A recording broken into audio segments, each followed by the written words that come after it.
Percy, leave her alone. But nasiens, Percy, she's one of our sworn enemies who wants nothing more than to take your life. But nasiens, she's gonna perish if I don't help her. That's kind of the point, Percy!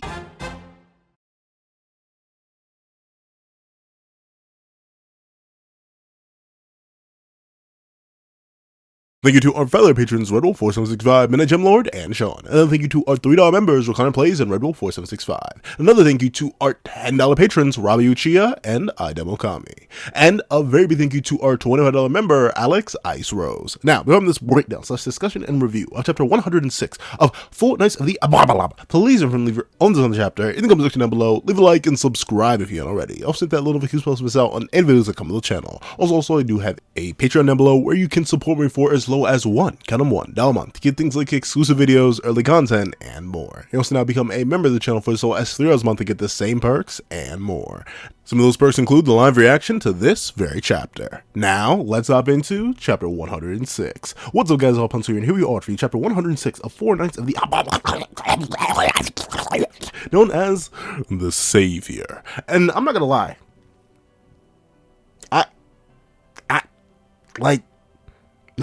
no Kizzy, no Caperton, as a wise man once told me. But, like, Percy, I hate to say this, but, like, notably, Percy, I'm not saying you're stupid. I'm not even saying you're wrong. I'm not even saying you're a backwards built idiot. None of that. I'm not saying any of that, dear friend of mine, Percival, Knight of Death. But what I am saying, what I am leveling with you and trying to talk to you about is Percy. These are your ops. They're more than ops. These are your ultimate ops on some Ultimatrix type beat.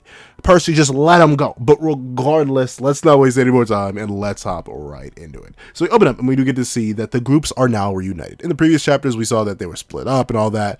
But now with the revelation of the truth behind the reason these humans, quote unquote, invaded the demon realm, the demon clan's like, alright, bet, fine, we'll let it rock, Do what you gotta do. It be like that when it be like that, especially when it be like that. So everyone's brought back together. Specifically, Anne, Donny, and the goat Sylvan have been reunited with Tristan, Lance, Chion, Escanor, Chad, and Isolde.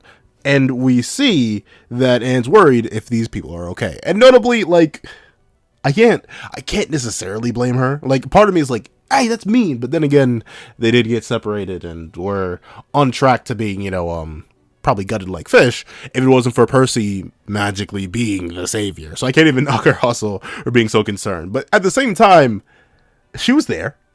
She knows how strong Lance is. I still, like, admittedly, something I do really, really want to see. I don't care how forced or contrived or stupid it would be. I do want to see Lance versus Eldris, or I want someone to compare their power. Like, now that we have both of them here in the same vicinity, it would greatly please me if somehow, some way or another, those two had a fight, a scuffle, something. Just someone say something about who's stronger than who. Mainly because, like, I'm still trying to figure out where Lance goes. Because he should go super duper high, but, like, how high? And I would like to see. And notably, I need to know where Zeldris goes now, too. 16 years of training, assault mode, all the extra sauce. Like, there's so many questions up in the air, and the general scaling relative to the original series and even in the new series is so like, I'm not gonna say shaky, but it seems fraudulent. I don't know. I want a little bit of clarification. So Lance throwing hands with Eldris, it would have been neat to see. Even if it was just simple pure misunderstanding, I would have liked the hands being thrown. Though admittedly, I can't see a scenario where that happens, like, at all. So I don't think we're going to get it. I don't think, honestly, with the way the arc is going based on this chapter alone, I'm not sure if we're gonna see Zeldris in action at all. Like at all. Like, maybe against Morlock, but that's about it. I don't really see Zeldris throwing paws with anybody, which makes me sad. I'm not gonna lie to you, because, like, at least we got a little bit of Mel back in Leonis. We got Hauser in his own little bit of an arc. We got, is that it? We even got Gother in his little preview. So we've gotten scenarios where old series characters get to, they flex their chops a little bit. But it feels like, considering one of the knights is already down, literally about to perish, and what Gawain does at the end of this chapter, I feel like the chances of seeing Zeldris still pause with somebody is kind kind of impossible unless Arthur sends someone else, or Mortlock actually does throw hands with Zeldris instead of his own nephew. But I feel like he's gonna throw hands with Percy because that's his nephew. You know what I'm saying? Like, I don't know. I want to see Zeldris fight. But with that being the case, we see that the concern is mutual. Isol's like, didn't you have to brave far worse?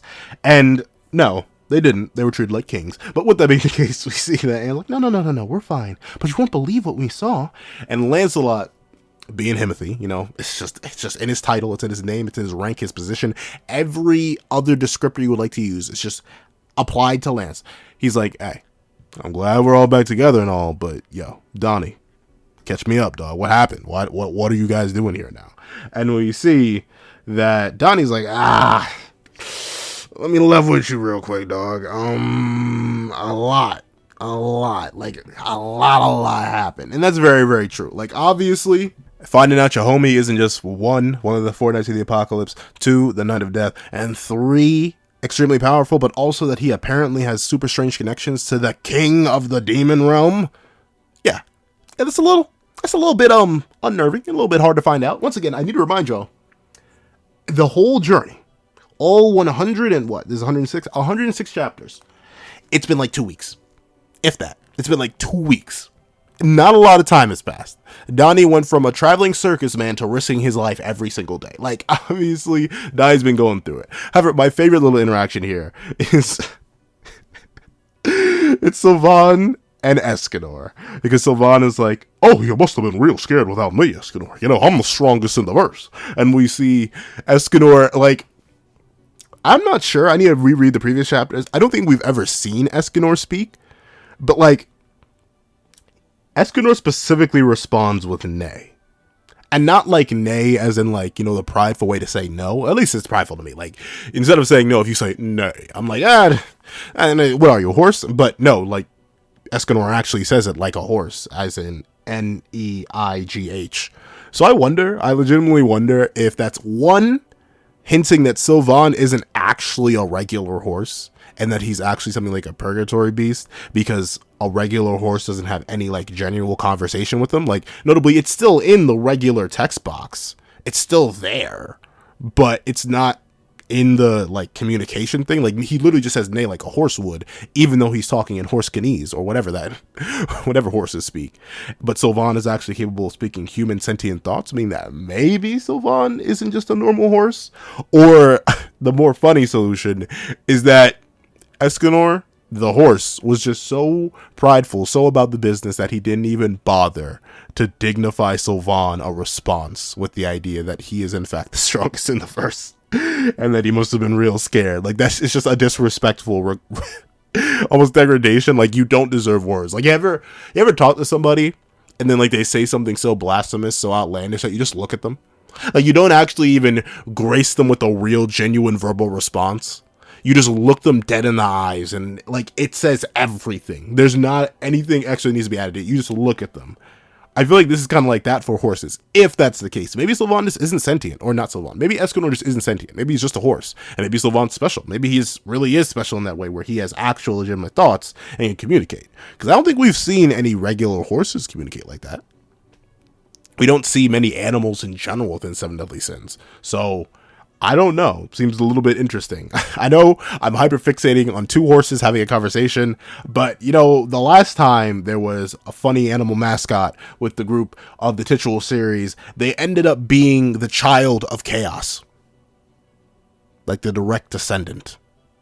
Like, you gotta realize, Hawk is a brother to the supreme deity and the demon king, and is technically, I know this is gonna sound so stupid, but Wild and Hawk are technically Meliodas and Elizabeth's aunt. Well, no, not aunt and uncle, just uncles, because they come higher in the food chain, being a direct child of the mother of chaos, They are literally brothers to the supreme deity and the demon king. So king, oh, that makes it so weird to think. But that of course goes with the idea, if you think like chaos biologically birthed the demon king supreme deity. I know they don't, but I just like to consider it like a family line. Like, I consider Tristan's great grandfather the demon king, Tristan's great grandmother, well, no, not great grandmother, but chaos is the great grand whatever you want to say chaos is of Tristan, and then the demon king and the supreme deity are his literal grandfather and grandmother.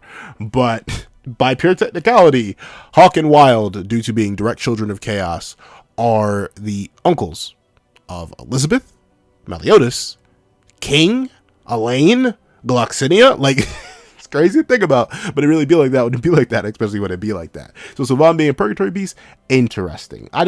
Maybe it's just a joke, maybe I'm just looking into it, but hi, welcome to That Guy with the Pencil, where I look too deep into everything because I don't know. I've been trained. I've just been trained. Literally almost all the manga I read always had me be like, oh, you should have been paying attention harder. So now I'm paying super hard attention. However, with that being the case, we do get to see that Tristan's like, yeah, I could also use an explanation as well because I don't really get what's going on either. And notably, I'm recording the 106 review before I go back and record the 105 review and the 104 review because logic is not a thing that I work with. So I'll make more comments on what seems to be the bootleg. Hold on, let me just double check something right now. Malcolm is being very, he's being very annoying. Once again, he's not dropping any of their names.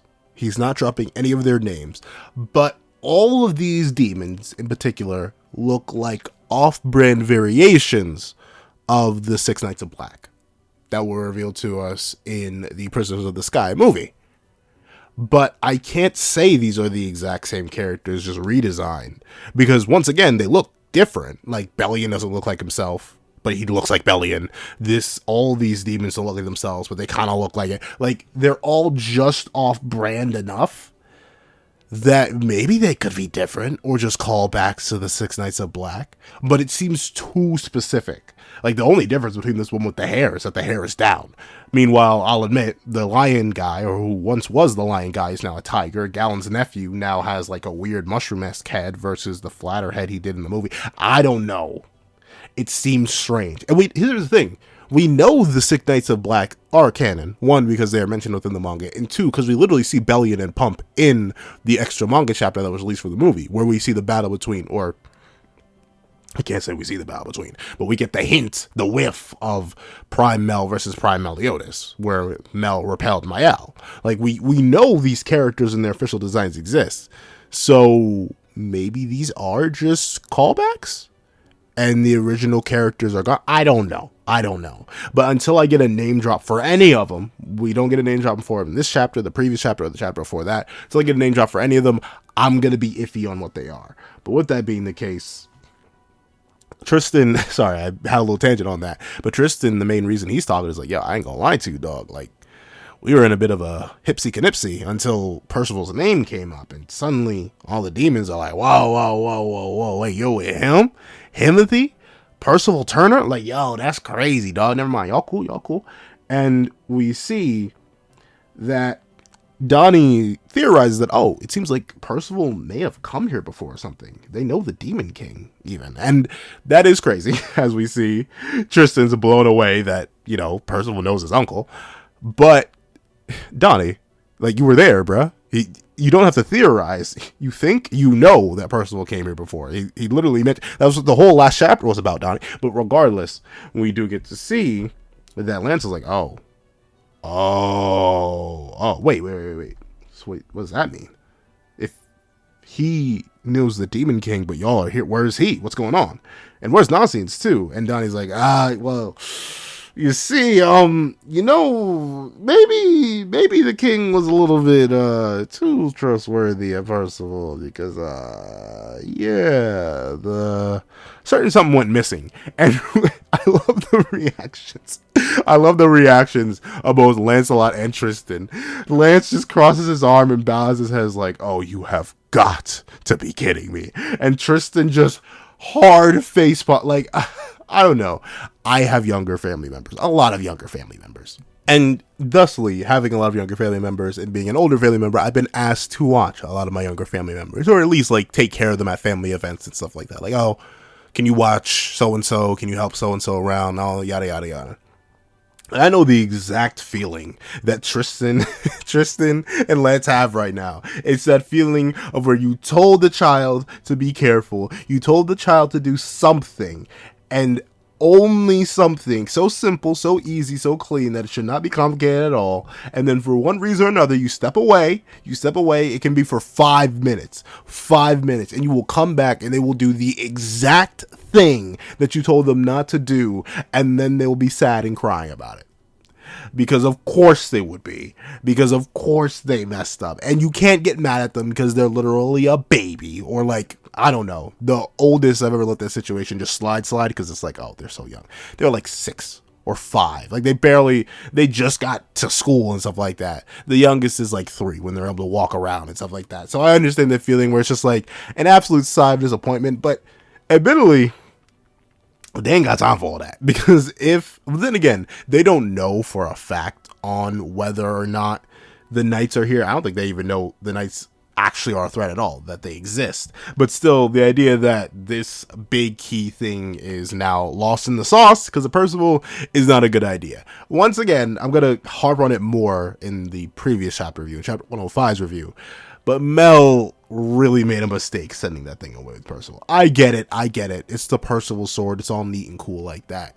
But the sealing implement that could take away the biggest, and I mean the biggest asset to the Four Knights outside of Lance himself and Mel, really stupid to just let that go off with Percy. A notorious disappearing act.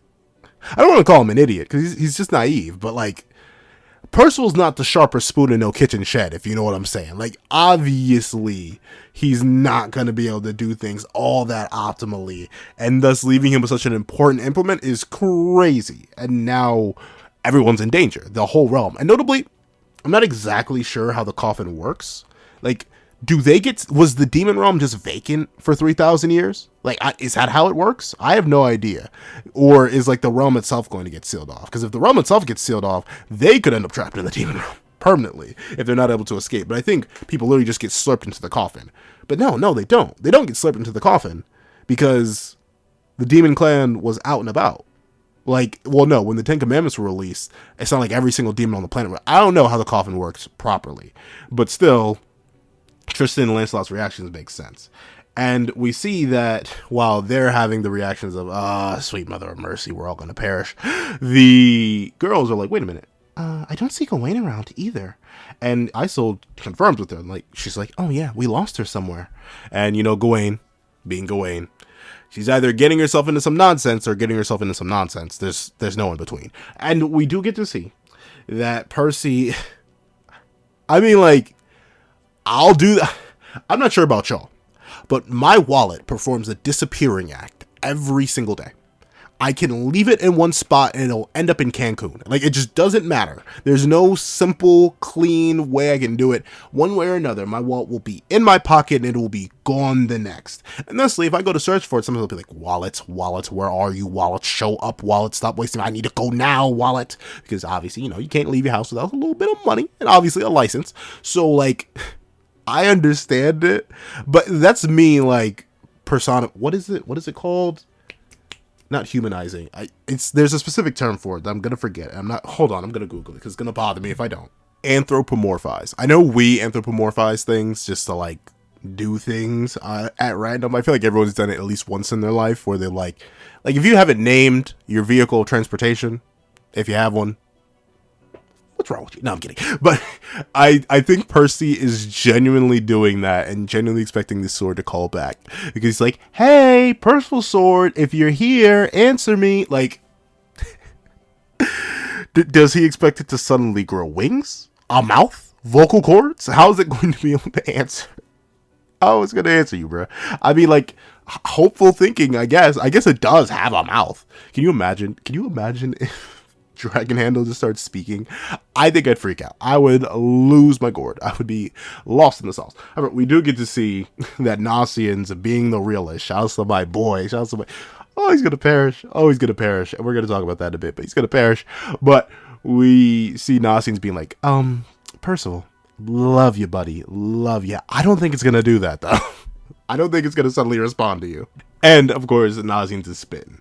And we see that one of the many demons who's working alongside them to hunt it down, did they give him a description? Like, how are they even meant to know what the thing looks like? I don't think they've encountered it. But we see one of the younger demons. I'm assuming they're younger and they're a new breed because, one, we've never seen a demon that looks like this before. And two, they don't actually know what it'll do. So this seems to be like a really young demon. Because once again, they were sealed for 3,000 years and only got freed, what? Let me think. 6 years ago? Not six. No, actually, no, it's been a minute. It hasn't. It hasn't been a minute. 16 years ago. They were freed about 16 years ago. That's when the coffin seal was finally broken, because it's not in the 10-year period beforehand. They were still sealed then. So yeah, it's literally been only 16 years since they were freed. So this is just a really young demon. And one of the Greys, who knows, maybe even a former warrior, was like, I hate to inform you, child, but we might be sealed away again. And that's terrifying. Interesting enough, the Grey demon speaks demon language, but the young demon doesn't. Neat. I wonder if that's kind of like a exclusive thing. Like, do only Grey demons speak the language, or is just this one demon not using it? Or maybe Nakaba doesn't feel like drawing out the symbols every single time. Maybe that's it. And I wonder, like, are we ever going to get like a demon alphabet? Are we ever going to actually be able to translate some stuff? I wonder. Though with that being the case, we see that Percival realizing that, oh yeah, that time when y'all were sealed for 3,000 years. My fault. I'm real sorry, guys. I promise that I'll get it back. So please. And we see the demons look at him, and they're like, oh, we don't mind. Not that at all. No, you're all right. And we see that apparently all the demons, at least they say we, but I'm assuming this means all the demons, owe Percival a massive favor. What did Percy do? Like Nasiens, well, not even Nasiens, Nakaba has been hinting at this for a while. Ever since Isolde recognized Percy, we've been getting hinted at this idea that, Percy, he's something special, he's something fancy. And we've known that. But this level of specialness, this level of fanciness is new. The fact that he has the whole demon clan being like, oh yeah, Percy, you're him. There's nothing we can do about you, Percy. You're just him if you hurt him. We just can't disrespect you like that, dog. I don't know. That seems so, I guess strange is the word. Strange, it just seems a strange thing that they're so on Percy's meat like this. I want to know why. Nakaba's going to keep teasing it. I don't think we're going to get an answer for it anytime soon. This may be like a middle of arc or end of arc thing that gets revealed, because Nakaba, he keeps tiptoeing around it. And we do get to see that Nasiens even questions it. He's like, it's weird. How are Percival and the demons related anyway? And, once again, there's a very massive question that people proposed in the 103 review comment section. They're like, how did Percy even survive the miasma before his magic was awakened? Though admittedly, we know that the demons recognize the scent of Percy's magic. Like that big demon that was flying around before, it recognized the scent of Percy's magic. So Percy's whole story, it's very, very strange. However, we do get to see that the mini Percy sent out before are like, found it. All right, we're going back to sleep. And Percy's like, oh, yes, perfect, yes. And Nasien's like, oh, wow, look at the mini Percys. They about the business. They never let you down. And Percy's like, oh, Nasiens, you don't know. Oh, I was so scared. And we see as Percy, pulls up on an individual. He pulled up on an individual, not a individual piece of the Coffin of Eternal Darkness. He's like, that's not a sword, that's a person. And Nasien's like, what? That doesn't look like a member of the Demon Clan to me. And hey, Nasiens, you just met the king. Does he look like the average Demon Clan member? Like, trust me, there can be human. Then again, I can't blame him, because there are like, what? 6 humanoid? No, 7, because it's Mel, Zell. I mean, you could count Tristan, I guess, but he's Nephilim, so I'm gonna exclude him. But Mel, Zell, Derriere, Monspeet, Derriere's sister, Glocks doesn't count, Droll doesn't count. Bellion is humanoid S, but I think he's just an offshoot enough with like the gray skin and stuff like that I don't think he counts either. Like, how many humanoid demons are there when you really think about it? Fraudin doesn't count, clearly. Gother's the 6th one. That's who was lingering in my mind. And Gloriza, Gother's wife or lover, she was also a humanoid demon. Gother doesn't count either. He's a puppet.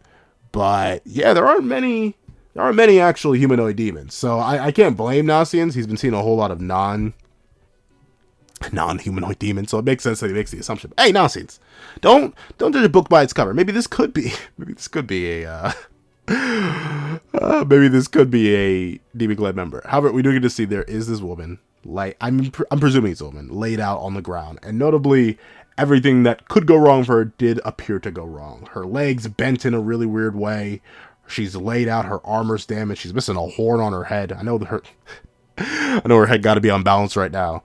And she is laid out like someone, a certain individual, mollywopped the taste out her mouth. Like, I just happen to wonder, golly gee willikers, fellas, I wonder who could be. I hope it's not the secret missing member of our current cast that happened to body pack this woman off screen. What is Nakaba and his recent obsession with off screen fights? Those 5 demons got off screen. This lady got off screen. I wouldn't be shocked if... I don't even want to speak that into existence. But I wouldn't be shocked if Zell got off screen by somebody. I have no idea who. Arthur, please don't show up in the demon realm. I'm begging you, bro. Please don't show up in the demon realm. I swear. And Pelgar, don't you show up here either, because I want you to get off screen. But regardless, we see this lady. She's laid out, and she's like... Oh, shoot. Oh, I'm seeing colors. Oh, I'm smelling colors. I can't breathe. I can't breathe. Oh, Lord. I fell. I fell from there. Oh, my bones. Ow. Oh, my bones. Oh, they're all broken. Oh, wait. That green hair, like a bird in flight. Could it truly be Himothy? Himothy Herner? One of the 4 knights of the Ababalaba? Oh. And... This is Simon. I don't know. It's so weird. It's so weird to think about. But these Camelot Knights are still, except for maybe one guy, humans. They are still like people. So yeah, falling from really high can still break all their bones. I don't know. Within the Seven Deadly Sins universe, I've seen characters survive so many strange things with either little to no damage, especially like Holy Knight tiers and above. And it's crazy to think that just falling from an insane height just shattered all their bones and now they're about to perish. I don't know. There's something so oddly humane about that. And like not in like the humane way, because obviously you know who did this. This implies to me that Gawain teleported in, grabbed this poor person by the back of their skull, teleported out, and just dropped them. Like, oh, flight is not that common of a universal ability. You can just perish, and just drop them like that. That is wild. I mean, it makes sense. Gawain has obviously shown that she has very little regard for human life. Remember, she was about to execute Percy for the crime of existing. So like, it's not too shocking that Gawain could do this or would do this, but the fact that she did it is just crazy to think about. However, of course, Percy the Chad rolls in. It's like, oh man, this isn't looking good at all. Hey, can you hear me? I'll get you fixed up right now. And like, I don't. No, we'll hold it. We'll hold it. We're gonna hold it for a little bit longer because we do get to see that Nasi's like, wait. Hold on, Percival, please, wait a minute. Wait a minute. This might take a minute. This might take a minute. I'm sorry, I can't. That song is so, I can't sing that. But regardless, we see that Percy's like, huh? What's going on? If I don't apply healing soon, I can't. Nasiens, the ever-observational doctorial goat. Man, just give him a doctorate degree. He's earned it. He's like, take a look at what that woman's holding right over there. That pole, letting off such hideous, thick, and twisted magic. There's no mistaking it. It's a chaos staff. Very interesting. Like, it's weird to think that chaos magic feels hideous and disgusting. Like, I don't know how I expected it to feel. Like, it's weird that magic has feelings in general, but I suppose it would. Like, obviously, Pelgar's magic is likely warm, or, like, Jericho's magic is likely very cold. But, like, hideous magic. Like, chaos magic is disgusting. I guess it makes sense, but think about it. All the humans, everyone is born of chaos. Because literally chaos created them all. So it's interesting that that magic specifically gives off this hideous force that Nasiens can just tell. Like, there's no doubt in his mind that, oh yeah, that nasty giggly gook, that's definitely chaos magic. That's definitely a chaos staff. And we see that Nasiens pulls up the Carfax. He's like, hey, you know what they say about making assumptions. So let me not leap to too many, but let me just say this. Chaos staff, armor, laid out. This person is a chaos knight, our sworn enemy. And we see, I love how, I forget what her name is. They did mention her name before. But what's her name goes like, darn it. I'm dead. She just knows that that's it. It's been a good run. It's been a good run up to this point. But now it's all over Now she is done. And she's literally just disappointed. She's like, wow, stuck here, unable to do anything. What a sorry way to go out. And we see that Percival... Now, hold on, I'll let him say it. Enemy or not, I can't pretend I just didn't see this. If I leave this person to perish, it'll be my fault. And we see the Cassius Knight is like, whoa, wait a minute. Wait a minute. This might take a minute. I'm sorry. We see, she's like, wait, I have hope? And Percy immediately goes to heal her, but Nasiens comes out the cut. And here's the thing, right? I am not here to pretend that I am the most ruthless and cold-hearted, like real, just rough around the edges kind of dude. I'm a baby. And hypothetically, talking purely in hypotheticals, if you were to give me the ability to heal other human beings at will, and I happen to stumble across one of my sworn enemies in an extremely lethal position, aka they are literally minutes, if not seconds, away from, perishing. I tell you this wholeheartedly. If I knew this individual is one of my sworn enemies that I magically have, because I don't think I have enemies as far as I know, but if this sworn enemy was in fact laid out before me and desperate for my help, and I was one of the few individuals in the entire verse in close proximity enough to actually save their life, I would do something I like to call this: go away. I would walk away. Like I'm not helping them. Like especially after recent events, like specifically wake up one day and I'm Percival, just verbatim, word for word, bar for bar, I'm Percival in this very scenario. I'm not helping a girl. Like I know that sounds wrong, and it sounds wrong to Percy too. Like the idea that, well, if you have the ability to help somebody and you don't, it's your fault. That's what Peter Parker's whole ideology is all about. On some Marvel Spider-Man type beat, Marvel from Spider-Man from Marvel type beat. But like Percy, I'm not going to say one of your friends, because I think you and Jade were acquaintances at best. He was one of your ops not too long ago. But like Percy, what? Yesterday, one of your acquaintances just perished at the hands of these people. Your pops, your grandpa, he was literally put in a pack because of these people.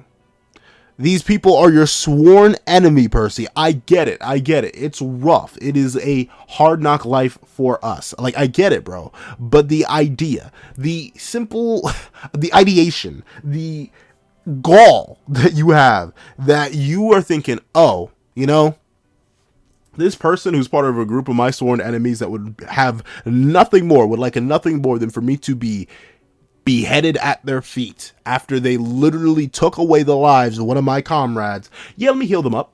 Let me help them in this scenario. Like, why? I mean, here's the thing, right? I go back to this all the time. And I know people are probably sick and tired of me going back to it. But Talisker is dead. Talisker did not survive. Percy, you slaughtered that man in cold blood. He had not taken a single life, as far as I know. I don't think he did. Did he take a single? I mean, he kind of did at this point. He did kind of.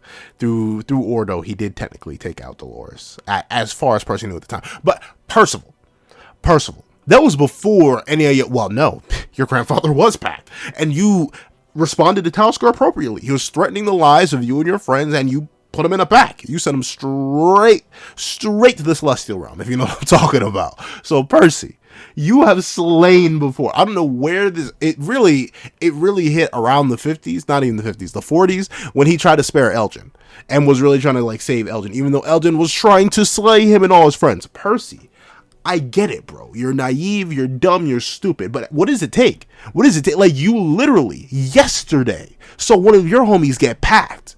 Even if he wasn't your homie, one of your people get packed. The fact that it even crosses your mind that you're going to heal this person is crazy. And I get it. Y'all may be wondering, well, Pencil, this lady hasn't done anything yet. Like, sure, she's a Chaos Knight. And by being a Chaos Knight, she's essentially co-signing on everything the other Chaos Knights has done. But that's like wrong. You shouldn't do that. You shouldn't judge people by who they work for. Like, maybe she just needs the paycheck, Pencil. And I know. But like, if we had to go by a track record, out of all the Chaos Knights that Percy's run into, only one of them have been cool. It's from Pelgard. And I don't mean like cool and like the, oh wow, they're just really cool to watch sense. A lot of them been cool. But in terms of like, they don't want to just outright slaughter you and everyone you know and love, Percy, you are going 1 for like 12. Because what? Ironside, you run into Mortlock. But Mortlock, you don't know much about Mortlock, so we'll maybe let that slide. But then all the Dark Talismans, that's 5 right there, I think. 5? What? No, 4 or 5 right there. Then you obviously have Macduff and Teniac, who are reason like Percival. You have been Talisker. You've been batting horribly on these people being anything close to neutral, not to talk of your friends. So the fact that you would risk healing this woman, not knowing anything about her magical abilities or anything like that, I just think it's stupid. Like, especially after Jade just perished. Like, the fact that Jade perished yesterday and nasiens has to come out and tell Percival, hey, dude, I know full and well how kind-hearted you are.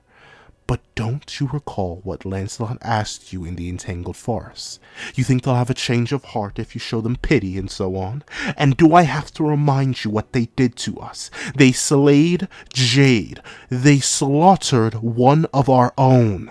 Like, it really is like that. It really is straight like that.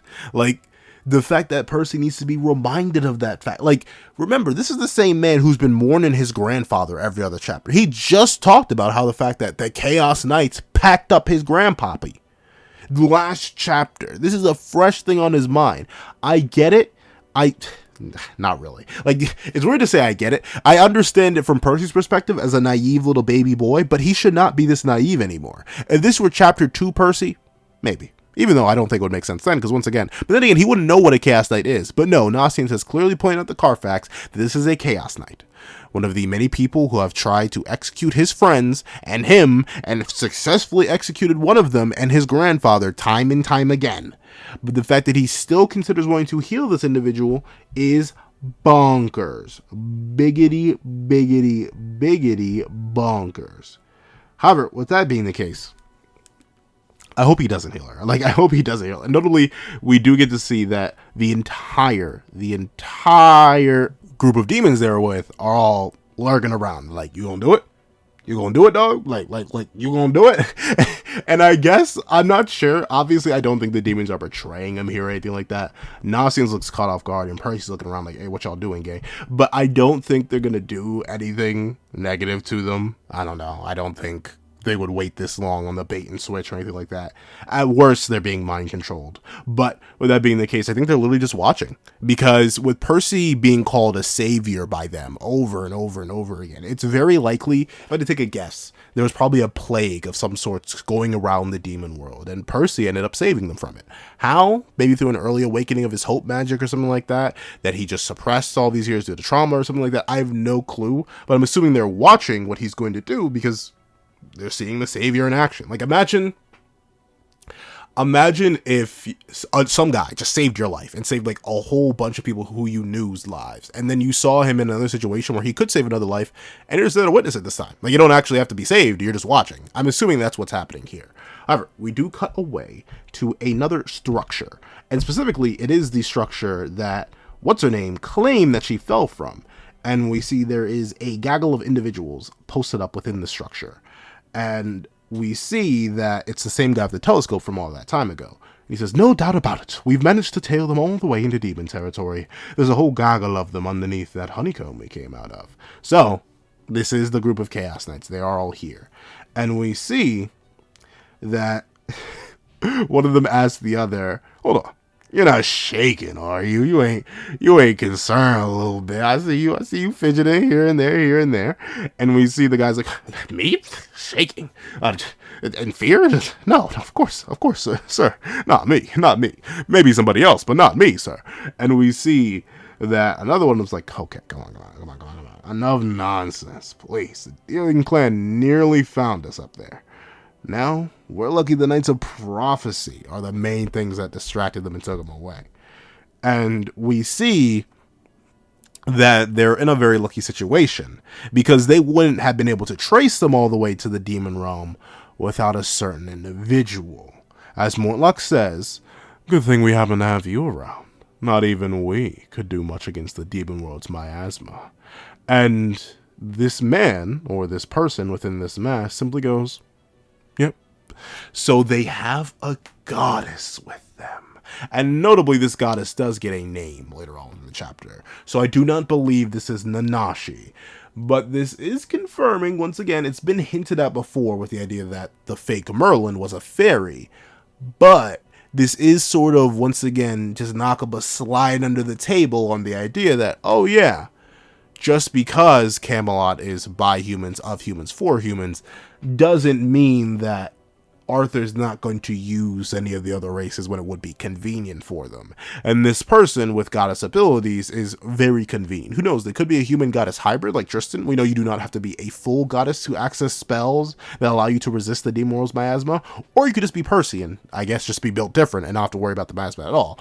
But interesting that they have a goddess amongst them. Nice. I like that. I'm interested to see where that goes. However, with that being the case, we see that the knights are kind of hoping that, you know, the demons do their job for them. Considering they don't know the connection that Percy has to the demon realm, they're going to assume the demons are just going to end up hostile towards the four knights, because why wouldn't they? They're a group of random humans that managed to pop in while the demon world has already been under siege by a bunch of Camelot people, aka a bunch of humans. Thusly, they would have no reason to really trust the Percy platoon and the Tristan platoon and the Chad Lance. So it makes sense. However, with that being the case, we see that Mortlock is wondering, okay, you're right, we managed to escape, and that's good.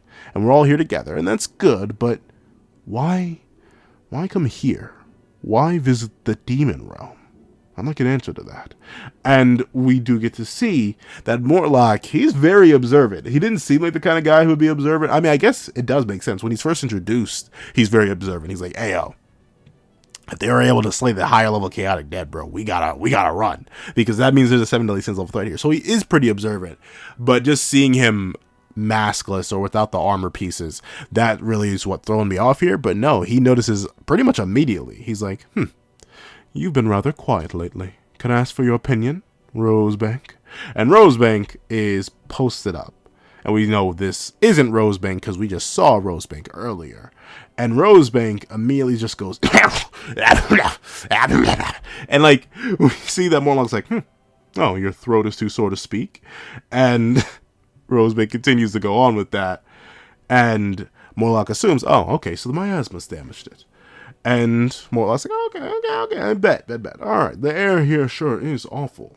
Now, do me a favor. Everyone. Tomital, who I don't know, Glennis, I can pronounce none of these names. I'm not even going to bother. They're all going to be, they will perish within the next 20 chapters or so. So their names are irrelevant. But except for Levette. Levette's easy. And Brockla. Lochanza, he's fine too. It's really just, and even Glentz. It's just the goddess guy. However, with that being the case, Morlock asked them, what do you think of this? And they all immediately go to take Rosenbank out. However, Rosenbank weaves, impressively enough. Morlock was not quick enough to execute Rosenbank. Fittich could never. Fittich would have immediately executed Rosenbank. But as Rosenbank begins to fight, they use spells that we've seen before. Notably, this is a different incantation, if I remember correctly, but maybe it is the same incantation. But what fires off from Rosenbank are 2 exterminate rays. And they tear straight through Levette and, who's the other one? I can't tell. Oh, the guy with the hard name. Oh, no, that's not the guy with the hard name. Glensk. Tear right on through them. Literally tear whole chunks in their torsos, and they fall to the ground. And we see Rosenbank is like, okay, that's 2 of them. But immediately Tomatul, who the guy whose name I can't pronounce, hits them with the Be Well. And we see that Rosenbank immediately acknowledges, oh, wait a second. Wait. That's a goddess clan spell. What are they doing with a goddess? But Rosenbank immediately gets sniped by the guy who says, sir, yes, sir. And apparently he's never missed a shot out of 100. And we see that apparently this Rosenbank wasn't actually a real person, or it wasn't this certain knight who's saying this in disguise. It was just a mirage, which is interesting. This means that this certain knight who was hidden away can use her spells through mirages, and the mirages are tangible enough that they can be hit and take damage. Intriguing. However, Mortlock turns to the voice as the mirage fades, and Mortlock recognizes the person who struck Rosenbank down and took her place immediately. Imagine, here in Demon Lands, and I'm still having to deal with a wild child like you. And Gawain proudly declares, if you think you can tame me, just try it, you worthless minions. And that is the end of the chapter. So Gawain has infiltrated. Infiltration failed very quickly, though, and now she's just going to throw hands with 6 Chaos Knights. That's going to be rough for her. I hope she gets some help here. I don't see her winning this, even though she's shown that she can pretty quickly disable them with the goddess guy there, consistently able to be-well them and get them right back up. I'm not sure Gawain, especially in her tiny form without access, or maybe she still has access to it, but seemingly enough, without the full power of Sunshine, I'm not exactly sure how she's going to pull out ahead here. But overall, I'm very excited. This is a W chapter. The chapter has a lot in it, from little character interactions to character reveals, name drops, all the stuff like that I really enjoy. And there's a lot of things we need to see. We need to see if Percy actually ends up healing Rosenbank and what that does for the narrative. We need to see what the demons are doing with the Savior stuff. We need to see if the rest of the crew actually manages to find Dragon Handle, what the rest of the crew is going to be doing in the meantime.